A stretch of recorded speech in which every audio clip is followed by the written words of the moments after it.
मेरे सभी बच्चों को प्यार भरा नमस्कार। कल मैंने आपको बताया कि एक डॉक्टर और लाइफ कोचिंग में रिलेशनशिप काउंसलिंग में कैसे आई।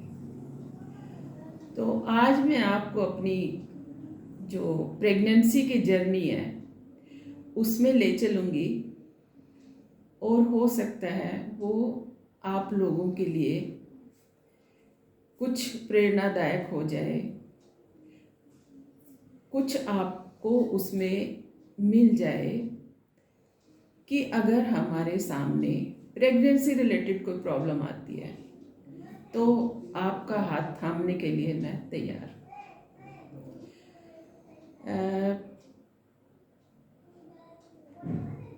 1989 में आई गॉट मैरिड और 90 में मुझे प्रेगनेंसी हुई, लेकिन 3 मंथ्स के बाद अबॉर्शन हो गया और इसी तरह से करते करते 5 अबॉर्शन हो गए। तो इमोशनल क्या कंडीशन रही होगी मेरी, वो तो मैं इसमें अभी नहीं बता सकती। और जब 5वीं बार अबॉर्शन हुआ तो वो 6 मंथ पे हुआ और पीजीआई चंडीगढ़ में ट्रीटमेंट चल रहा था, सब टेस्ट नॉर्मल थे। उसके बाद भी अबॉर्शन हो रहे थे और कुछ समझ में नहीं आ रहा था कि प्रॉब्लम क्या है। तो वहाँ पे डॉक्टर सरला राजगोपालन HOD है वहाँ की, तो बस उन्होंने एक ही कहा कि इस बच्चे को थोड़ा सा स्ट्रेस टेंशन से दूर रखो और ये प्रेगनेंसी ठीक चलेगी। लेकिन अल्टीमेटली क्या हुआ कि 5 महीने बाद वो अबॉर्शन भी हो गया और अबॉर्शन भी हुआ, उसके साथ साथ कॉम्प्लिकेशंस भी हुई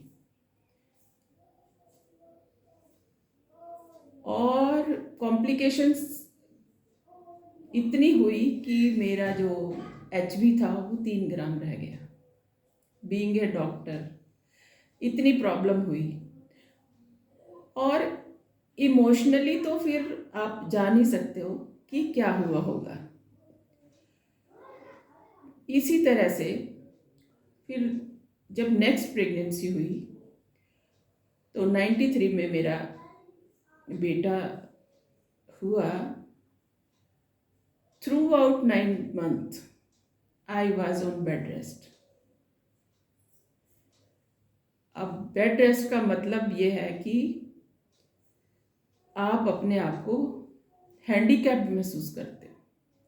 जो एक्टिव डॉक्टर जो मॉर्निंग इवनिंग नाइट करता हो और उसको बेड पे आप लिटा दो तो वो अपने आप को हैंडीकैप्ड महसूस करेगा और उसकी इमोशनल क्या कंडीशंस होती हैं वो तो कोई भी नहीं समझ पाता। उसके साथ साथ कभी ब्लीडिंग हो जाती थी, कभी पेन हो जाता था। तो किसी तरह ये प्रेगनेंसी कंप्लीट हो गई। सेकेंड प्रेगनेंसी सेम प्रॉब्लम और 7 मंथ पे प्रीमेच्योर लेबर हो गया।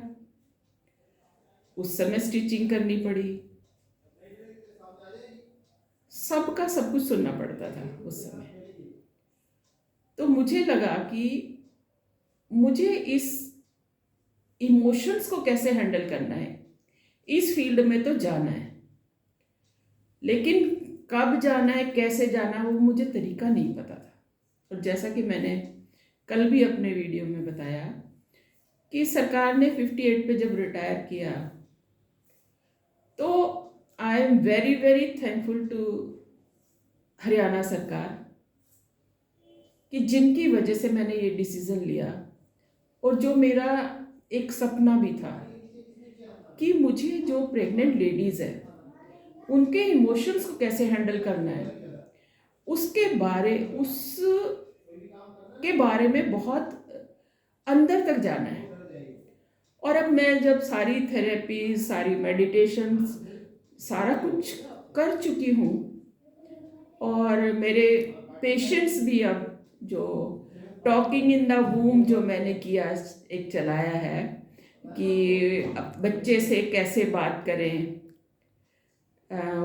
उस पे मेडिटेशन कैसे करें, अपने बच्चे को कैसे तैयार करें आने के लिए, प्रेग्नेंट लेडी को कैसे तैयार करें। तो ये मैंने एक सफ़र शुरू किया है, और अपनी बहुत ज़्यादा तो बात नहीं बताऊंगी, लेकिन आप समझ गए होंगे कि इमोशनल प्रॉब्लम्स कितनी होती हैं, जिसको ना कोई घर वाला समझ सकता है, ना डॉक्टर समझ सकता है, और ना ही कभी हम जाहिर करते हैं। तो कोई एंजाइटी नाम दे देता है, कोई डिप्रेशन नाम दे देता है, कोई कह देता है ये तो है ही ऐसे। तो इसीलिए मैं चाहती हूँ कि मेरे कांटेक्ट में जो भी आएगा,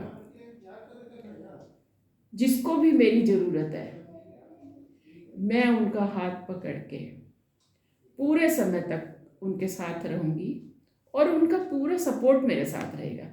तो मेरा बताने का यही था कि आप कभी भी निराश ना हो, कंडीशंस चाहे कैसी भी हो।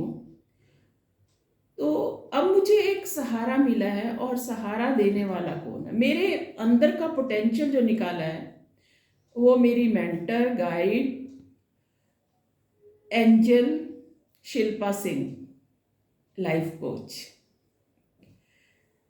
मेरे अंदर तो ये सब था, लेकिन मैं कभी बाहर नहीं आई। बाहर आने का मतलब कि कभी किसी को ये नहीं बताया कि मेरा सपना क्या। पहले सपना तो बचपन से है, लेकिन सपने को आकार देने के लिए भी तो सहारा चाहिए ना।